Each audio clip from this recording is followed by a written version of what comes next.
Halo penonton, balik lagi di channel Mampir Dulu. Pada video kali ini saya akan mereview sebuah HT dari Hytera, yaitu Hytera HP688, sebuah HT DMR dari Hytera seri HP. Nah, sebelumnya itu adalah Hytera PD688 yang antenanya di tengah. Nah, untuk generasi barunya ini, posisi antenanya itu udah nggak kayak dulu lagi di tengah, tapi udah pindah ke sebelah kanan. Nah, banyak fitur pada HT Hytera HP6 ini yang PD series nggak punya. Saya udah pakai HT ini kurang lebih selama 2 minggu nih untuk dicoba-coba. Dan oke, inilah review saya mengenai Hytera HP688.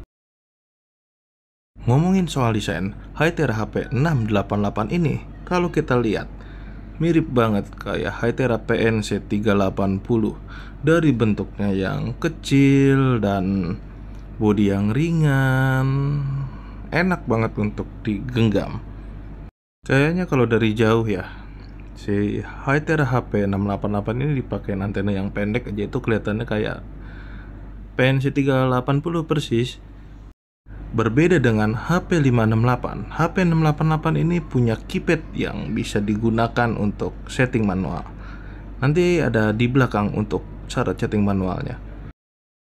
Kalau dari beratnya, Hytera HP688 ini lebih berat sedikit dari PNC380.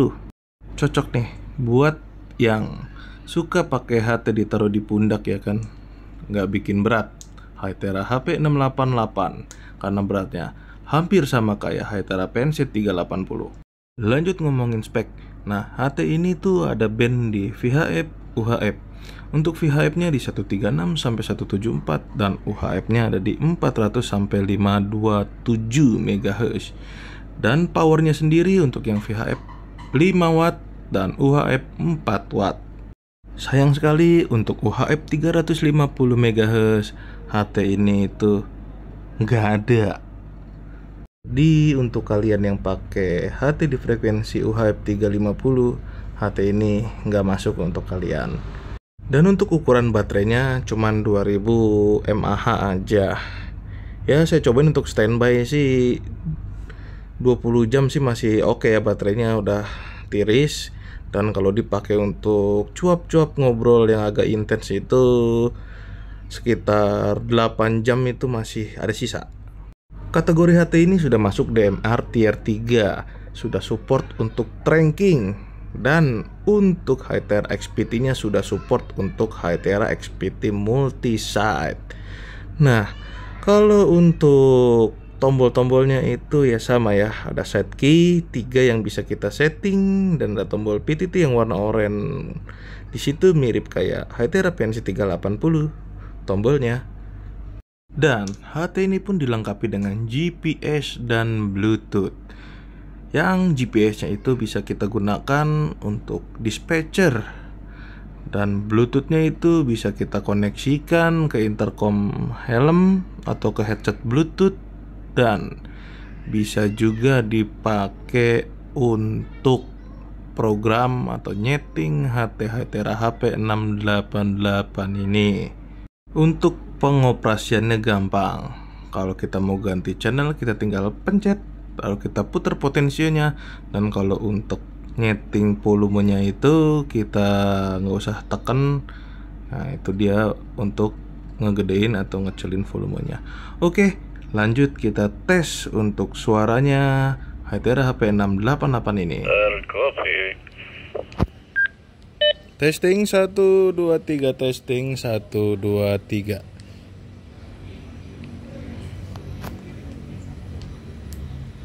Modulasi sudah terima, modulasi diterima dengan jelas.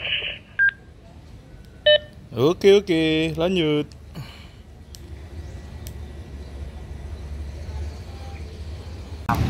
Aja sih, jadi kalau di antara bertiga itu yang lancar di dashboard masih kelihatan. Kalau di 91 nya nggak usah dibuat cantik karena di situ kan terlalu ramai. Kalau pas perlu aja kita ke situ, kita di situ pun mau lepas dari situ juga kita susah kan. Mau keluar dari top group 93 link dulu, jadi nggak perlu dikonsentrasi. Nah, jadi kurang lebih kayak gitu suaranya untuk Hytera HP 688 ini, baik di analog maupun di digital. Kayak gitu kualitas suaranya, enak nggak, cempreng, dan kalau digitalnya nggak kayak orang bindeng. Oke, lanjut. Karena HP 688 ini memiliki keypad, jadi kita bisa memanfaatkan HT ini untuk setting manual atau front panel programming, yaitu kita bisa rubah-rubah frekuensinya secara langsung tanpa dicolok pakai kabel data pakai PC. Tapi syaratnya ini kita harus unlock dulu di CPS-nya. Jadi kita harus colok dulu ke PC untuk membuka menunya supaya kita bisa memasukkan frekuensi seperti ini. Kita bisa set baik di digital maupun analog frekuensi, tune atau color code atau slot dan lain sebagainya di menu depan seperti ini ya. Jadi untuk pengoperasian HT ini, kalau yang emang hobi suka bawa radio kemana-mana, kalau ketemu temen ganti frekuensinya itu gampang, tinggal kita setting aja secara manual.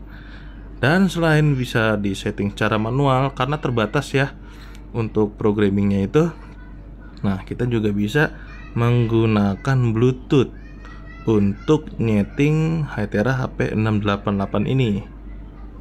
Kalau di seri PD688 itu mau nyeting Bluetooth juga sebenarnya bisa, tapi harus pakai CPS. Nah, untuk HP 688 ini nggak perlu. Jadi kita bisa setting HT-nya itu lewat smartphone Android. Nah, pertama kita masuk ke menu seperti ini, dan ini juga harus diaktifkan juga di CPS yaitu Wireless Connect. Kita masuk ke menu ini dengan mencet tombol PTT dan set key 1, set key 2 dan PTT itu kita tahan seperti ini. Tahan kurang lebih 3 detik, maka dia akan masuk ke mode programming Bluetooth ya, atau mode setting Bluetooth atau sambungan nirkabel yang kayak gini nih. Kalau udah muncul kayak gini, kita tinggal cek aja di aplikasi yang ada di Android, namanya itu HyTool, aplikasi untuk nyeting Hytera HP series. Nah, kurang lebih kayak gini.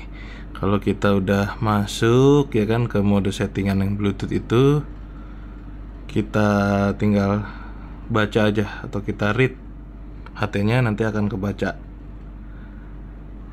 seperti kayak gini nih. Kita baca HT-nya, nanti itu kita akan dapat parameter-parameter dari HT tersebut yang kita bisa setting, bisa kita tambah gitu kan. Memang tidak selengkap CPS yang ada di komputer ya atau di PC, tapi ini cukup membantu kalau ya kita sering mobile, sering pindah-pindah, gonta-ganti frekuensi atau talk group. Nah, kita bisa setting semuanya di sini. Ya, banyak parameter yang bisa kita setting, nanti ya coba aja disesuaikan. Setelah selesai, kita langsung write lagi ke HT-nya. Nah, caranya tinggal pencet aja program. Nanti HT-nya itu akan ngeset atau ngeprogram dari parameter yang udah kita rubah di smartphone kita. Kita tinggal tunggu progresnya sampai dia selesai 100%, maka HT-nya itu akan nge-restart sendiri. Dan perubahan yang sudah kita lakukan di aplikasinya itu akan berubah juga di Hytera HP 688-nya. Jadi ya menurut saya HT ini tuh enak buat orang yang hobi suka pindah-pindah frekuensi. Jadi kesimpulannya, HT Hytera HP 688 ini menurut saya HT ini sih udah oke banget ya. Bentuknya yang minimalis mirip kayak PNC 380. Powernya mantap, RX sensitivitasnya juga sensitif ya kan. Programmingnya gampang, support front panel programming. Ya, HT ini emang cocok buat kalian yang hobi banget main HT gitu, pindah ke sana kemari, ganti frekuensinya nggak ribet. Cuman minusnya aja nih, saya nggak suka dari HT ini adalah nggak ada port Type C-nya kayak HP 568. Jadi HT ini tuh dicasnya harus pakai docking chargernya itu yang ukurannya ya lumayan gede dan malas banget gitu, jadi ribet dibawanya. Untuk diajak kerja, HT ini juga oke banget karena punya GPS yang dimana kalau kita pertambangan ya, yang membutuhkan lokasi, nah HT ini support untuk digunakan di tambang yang ada dispatchernya atau unit-unit bisnis lain yang membutuhkan tracking lokasi untuk HT-nya. Selama 2 minggu pemakaian ya, saya merasa HT ini layak untuk dibeli. Oke, sekian dulu untuk video kali ini. Mohon maaf bila kualitas videonya kurang baik atau ada kurang lengkap dalam penyampaiannya. Terima kasih buat yang nonton video ini sampai habis. Sampai jumpa di video-video selanjutnya.